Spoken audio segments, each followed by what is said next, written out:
Pixel Sift is proudly supported by Murdoch University School of Arts. Now, if you're interested in a degree in creativity, then Murdoch might be the place for you to go. They have radio, they've got journalism, they've got game design, they've got arts, they've got anything you want to learn or you want to think about, you can come here and find out how to do it. Maybe you want to make a podcast, maybe you want to make a video game, maybe you want to do a podcast video game hybrid thing. Well, murdoch.edu.au/arts is the place to go if you want to learn more. Murdoch University School of Arts proudly supporting Pixel Sift. So if you want more information, you want to support the people who support us, murdoch.edu.au/arts.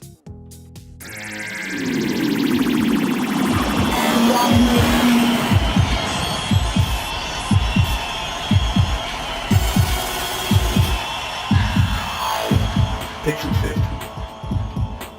Hello and welcome to another episode of Pixel Sift. My name is Gianni and joining me on the show today is Fiona, who has been doing a sterling job hosting the show, but she's in the co-host chair today. Hello, Fiona. Hello, welcome back. It's been a while since you've been on that side of the desk. I know, it has been a while, but I'm here and we're getting excited for episode 121 of Pixel Sift. So if you've never tuned into Pixel Sift before, Pixel Sift is a podcast that looks at indie games and the issues that surround it and people who play games, who make them, all of that sort of stuff. Each week we dig into that to find out a little bit more. And each and every week we talk to a developer about the game that they are making. Our guest this week is Greg Dziemidowicz from MarineVerse. They've made a game called VR Regatta. Greg, thank you for coming on the show and joining us this week. Thank you, Gianni, for having me. Really excited to be here. Well, we're excited to learn more about your game, but we've got another topic to discuss. There's a lot of politics around at the moment, Fiona. What's the first topic that we'll be talking about on the show? So we'll be taking a closer look at the return of the Australian Interactive Games Fund and what that means for the Australian indie development scene. Well, it's going to be pretty exciting. Could be pretty exciting. We don't know what's going to happen on Saturday, but we're going to find out. Let's jump in, shall we? Pixel Sift! It's not Pixel Siv. It's Pixel Sift. Pixel Sift! The Australian Interactive Games Fund was a program launched back in 2013, and they set aside a budget of 20 million AUD to support the development of Australian games. Sadly, it was axed in 2014 with the change of government, but however, with the election coming up, the Labor Party has promised to bring it back if they are victorious in this weekend's election. So that's pretty exciting, and this time they're offering, they're hoping to bring back it so it's 25 million budget, not 20 million. Yeah, so interestingly enough, this was a policy that was in place by the previous Labor government. It was part of their creative creative funding package. And when there was a change of government, it was one of the first things to be cancelled after that change of government. In the first budget, it was gone. Interestingly enough, for this particular fund, the Australian Interactive Games Fund, it was administered by Screen Australia. They were the company that actually, or the government organisation that gave out the money. They gave out money to the tune of about one year of the program. That's about it. And it has already paid back in that time, in that 1 year, it had already paid back the money that it had given out. So it was already at cost neutral, and it was due to run for another couple of years after that, but it got cancelled before that. So there are a number of companies who got some funding as part of this. They received funding and support. Can you tell us some of the companies that we would know that were part of this initial funding program? Yeah, so there was lots of different companies, including SMG Studio, and one of them actually said that in total they received $300,000 and they repaid half or more than half of that pretty quickly. So it's pretty amazing. I think they said they paid 10 times that, didn't they? They paid 10 times back in taxes already. Yeah. And then other game studios that were also included was Defiant Development, who made Hand Fate, and we've spoken to them, Flat Earth Games, Tin Man Games, Love Shack, The Voxel Agents, Iron Helmet Games, so many more especially that we've had on the show here, and they've gone and made some amazing games from being offered this money and being helped out. Now, Greg, I know we're having a slight issue with sound here, but we're going to try our best to see how you go. Can you tell us a little bit about what this sort of support would mean for a company like yours? So essentially, MarineVerse received similar grant from local state government, from Film Victoria.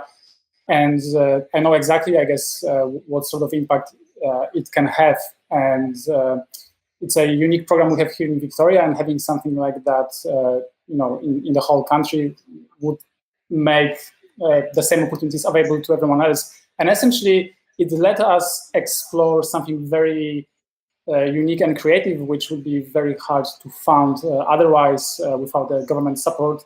But yeah, as you said there, Greg, it sounded like it allows you to invest in a bunch of new technologies and a bunch of new people that you probably wouldn't be able to normally invest in. Yes, so basically we're working in like VR Regatta is project in virtual reality space, and that's very innovative and unproven, and convincing someone to do something like that, especially in the space we work in, which is again sailing, so it's quite specific niche. It's really hard to pull it off and commercial partners to do it on its own. Whereas even if it's a good idea and even if people will love it, whereas with a government funding, I guess we as a team were able to something very risky and pull it off, and we're able to not only like work on it ourselves, but also bring in from others, right? So we worked, for example, with amazing sound designer. We worked with amazing marketing company, Lumi Consulting. That I think you had someone on the show 2 episodes ago. And all that support that we were able to bring into VR Regatta was only possible because we got that trust and initial resources from government. So it was really game changer for us, really being able to get access to that sort of funding without any strings attached. Fiona, can you give us a bit of an idea of what this plan is going to look like? And also the Greens are bringing in a policy as well that they want to make a support for this program as well. Yeah, so the Greens are very supportive of wanting this in, but back in 2016, they actually proposed a similar sort of funding, but instead it was $100 million. Unfortunately, that didn't get through, but they're backing this up. But we already know from just that 1 year of running that it helped kickstart so many companies like Defiant Development. I blanked there for a second. It helped kickstart their company. League of Geeks as well as another one. SMG Studios, you said there. I think it's really interesting to see because in many years, and to contrast this as well, the other particularly there would be three major parties in this election who would be playing a role.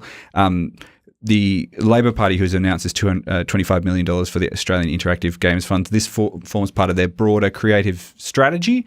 So this is one aspect of that. But the Greens have got this policy. So we think that if Green senators get elected into Parliament, they would probably support Labor's policy for that to go through. But the coalition at the moment do not have a policy for this, and they in fact have not had a policy for this for a long time, and it's been something that has caused a bit of issue for people. Now, we did ask people as well what they thought about this and whether they thought this was a good idea and whether or not it would change their vote. So Roy on Facebook says, look, I'm a rank and file member of the Greens, so it's obvious where my vote will go. Even so, I wouldn't change my vote for games as issues like climate, poverty, social justice are more important. Lots of my fellow Greenies are gamers and have a much more positive attitude towards the arts and tech funding, though, which is nice. And Stephanie on Facebook says, yes, it does change my vote. Well, rather, it actually told me which parties to vote for, as I had no clue before. But the most important thing for me right now is to be able to go home. As a game artist, it's hard for me to do that right now when other countries are offering more support. I went overseas straight after my studies, and I wish to have a chance to one day work in an Australian office.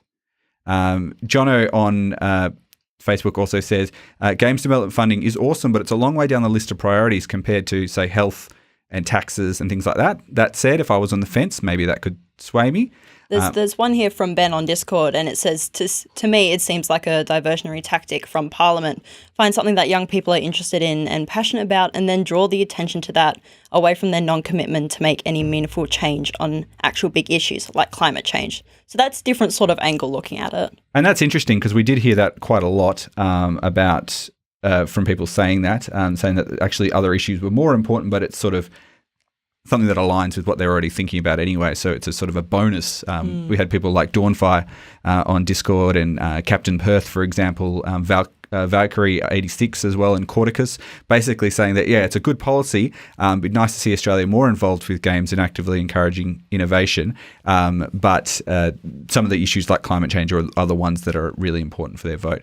Now, Greg, can you tell me if what other developers and your colleagues and peers have been telling you about what they think about these policies? Well, not much discussion around the policy itself, other than, I guess, we all excited for, to do more projects, and obviously with a more access to funding that opens up those opportunities, and definitely keen to grow our small studio. So really excited. One thing I was reflecting on, I guess, just because of my other background, I'm actually involved with another startup that's working on electric cars. So games are not only policy, I guess, that is being put forward by the opposition parties, Labour and Greens. They also have climate change policies. So overall, I guess, if you care about environment or if you care about the games, I guess those policies sounds very appealing, I suppose. It's definitely an interesting one. I think it's something that people have been asking for a long time, and it sort of seems like at this very last moment now, just before this election, to see it kind of come back, because we have had elections since, and it hasn't been a policy for. I think the Greens did have a policy to reinstate it at one point, but the Labor Party has only just recently instituted this policy, and. Do you know what actually, is there any obvious reason why this came up? Was there any event that triggered it, or just came out of the blue? I think they had their big launch for arts funding more generally, and there was a component of that which was the games funding is that. So there's other arts funding, including a Creative Australia fund, which is more broadly about creativity. That's going to be a thing, as well as other funding for the ABC and the SBS. The public broadcasters were also part of this announcement when it was announced.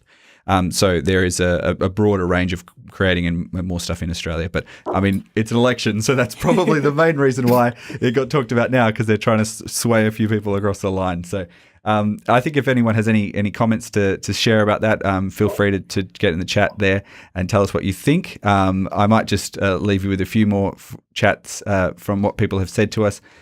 So Squint on our Discord says, look, I don't think video game funding could ever sway my vote positively or negatively outside of extreme circumstances, which will never happen.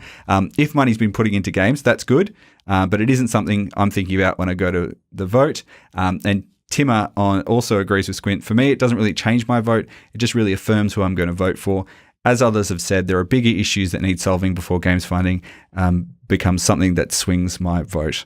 So very interesting. I guess we'll have to see what happens on Saturday. As we record this, it's only 2 days away from the federal election. You may listen to this after the fact, and you'll know the result of the election. But it'll be interesting to see exactly what happens with that one. Let's jump into the next part of the podcast, shall we? Hey there, if you're enjoying the show and you want to hear more, subscribe to Pixel Sift on Apple Podcasts, Pocket Casts, Spotify, or listen on pixelsift.com.au. See you there. So if you're just joining us, our guest this week is Greg Dziemidowicz. He is one of the developers, the lead developer, in fact, the director of a company called MarineVerse. They're making a game called VR Regatta. Greg, what is VR Regatta? VR Regatta is immersive virtual reality sailing experience that lets newcomers to sailing and experienced sailors get a taste of sailing in their living room. That's, I guess, the short gist of it. So how does a VR sailing game work? Because honestly, it just sounds amazing to me. Yeah, so in terms of VR Regatta, it's targeting the high-end VR devices like HTC Vive or Oculus Rift, and essentially you have your headset, so you put it on, and you are transported into a body of water. You can look around, and it's amazing islands all around you. You are on the boat, and you are trapped within the space. So I'm not sure how all of you are familiar with VR, I guess, but essentially you get two hand controllers, so you can grab things. So you can grab your steering device behind you, which is a tiller. You can grab a rope called main sheet with your second hand, And it's kind of very close to what you would do on the real boat, the kind of movements you do. And then you go sailing, and it's basically very immersive, very relaxing, and kind of gives you really a taste of sailing. So is it a simulator or is it a game? Yeah, we navigating a fine balance of it's kind of both. So maybe it's a lightweight simulator, I guess is the best way to describe it. Hardcore simulation, it is simplified and gamified in some parts to make it approachable for newcomers. But having said that, like a couple of the key elements that are important for a newbie sailor, you can actually pick them up, and then that knowledge you gain in VR Regatta will make it easier for you to learn real sailing. So does that mean you get like a warning just before you're about to capsize instead of just capsizing? Well, yeah, you actually don't capsize, and that's one of the design choices we've made where this was actually unreal, as in you would think that in real life you always can capsize, which is often true. But actually last Friday we went on the water and we sailed on those boats which are used in the programs to share sailing with like people on doing rehabilitation or like disabled sailors. And those specific kinds of boats, they actually have a very heavy centerboard that makes them pretty much very difficult to capsize. And that's kind of how the boat in VR Regatta behaves. You cannot really capsize. Is there a way to like stop people just sailing off into the distance off the edge of the map? Because I can just imagine playing the game, just keep going into the sunset. Eventually you get hungry or need to get to the toilet. But yeah, like the map actually is boundless, so you can keep sailing. It's just, open ocean. So eventually there is not much there, but you can keep going. So who is this game actually for? Is it for people who are keen sailors, or is it for people who want to sort of experience sailing? As you said there, it's like the ones where they get people to sort of try out for the very first time. Where it sits at, it's probably kind of, it's not necessarily for active sailors. Use it as a vehicle to share and explain their passion to friends and family. But it works really well for people who never sail and are curious, or for the people that used to sail are unable anymore. And that's probably where we get our strongest positive feedback. Are people that, for example, are now in their 40s and are busy with their family and kids at home. Memory of sailing as a kid when they were like 8 years old, and VR Regatta and virtual reality in general does amazing job of bringing up those memories and really reconnecting them to their childhood. True for someone who is 40 years old, but it's also true for someone who is 80 years old, and we have some users like that where someone who might be in 50s will bring VR to home back for Christmas and will put grandfather in his 80s into VR, and they may have not been on the boat for 20 years. And we got some amazing videos from users where it's a really powerful experience for that grandfather to go back and go sailing again. I guess VR Regatta shines as it is. Our ambitions, I guess, for virtual reality sailing are much broader, but I guess that's a different answer or longer answer. So if you're just tuning in, you're watching Pixel Sift. We're an indie gaming podcast, and at the moment we're speaking with Greg Dziemidowicz from MarineVerse about their new game called VR Regatta. Now, what was one of the challenges when making an authentic sailing experience in VR? Well, I guess there is a couple. If we specifically focus on the authentic bit, it's not so much an issue for people who never sailed, but for people that did sail, the lack of haptic feedback in VR experience is something that I guess long and is challenging. Because you wouldn't be feeling the wind pulling against you or anything like that, would you? Correct, and that bit we solved by having a sound. So we are able to do quite a good job by letting people basically hear where the wind is coming from. So that's for the experienced people, and for the beginners, we have like this UI element in the game where they can look up and see where the wind is coming from. So that's fine, but with the tiller, which is behind you, it is one of those things which is, in some way, it is intuitive because it's better than keyboard. But on the other hand, you're kind of waving your hands, behind you in the air, kind of challenging, I guess, to do well. To reposition yourself. Yeah. That's in terms of the gameplay, I would say. The other one, I guess, is just deciding as a team, how realistic it's going to be and what are we going to do, for example, like with water physics, because technically, I guess, when you're on the boat, it's, everything is moving up and down. The boat is very dynamic, but then that could lead to motion sickness in VR. Right, so I guess the decision we've made through iteration was to make sure that the sailing experience is very flat. So you're almost like sailing on a perfect flat lake. It sounds like there's a lot of different balancing acts that you had to do to make this game.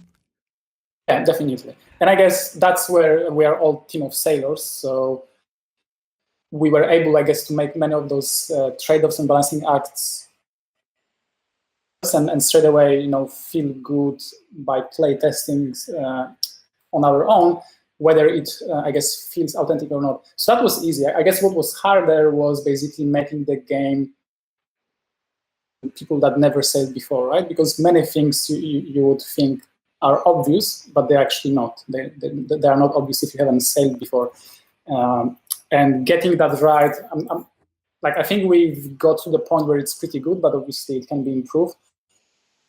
There it was many, I guess, hours of play testing, and that's, I guess, the practical challenge that we run into, which is to play test in VR, because, for example, I cannot just take my mobile phone or laptop and go to the office and let everyone play my game. If I want to do that, I need to bring my whole kit, and it's like a mission to bring it and to set it up.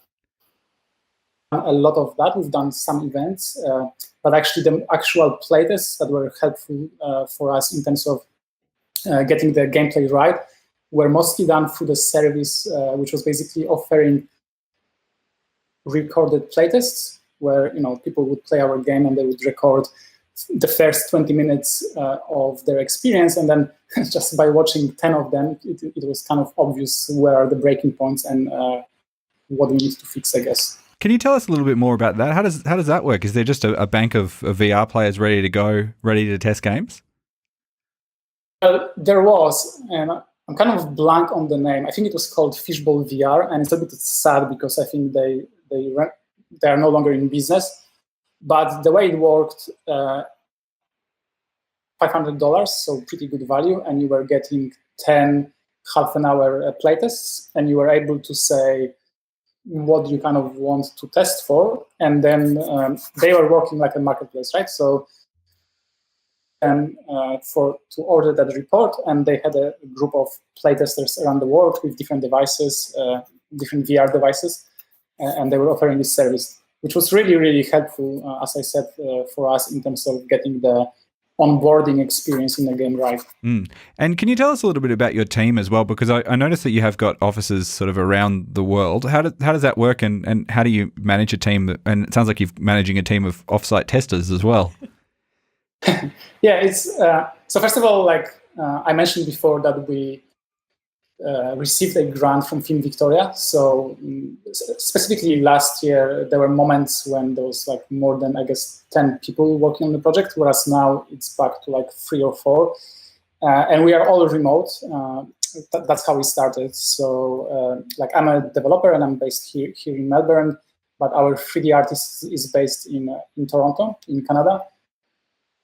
And that interaction was interesting because basically we need to work together, but then we have this huge time zone difference. So we manage that through use of Skype, Trello, and all that jazz. But it is definitely challenging and it's hard. And then all the rest of the team, I guess, even if they were local in Melbourne, we probably collaborated still mostly through Skype and online tools. So what was the inspiration behind MarineVerse? Was it because all of you've sailed in some way before? So interestingly, we knew that we wanted to do something in virtual reality sailing, but we weren't really in a game. We thought that we actually will make a training tool for a sailing club or something like this.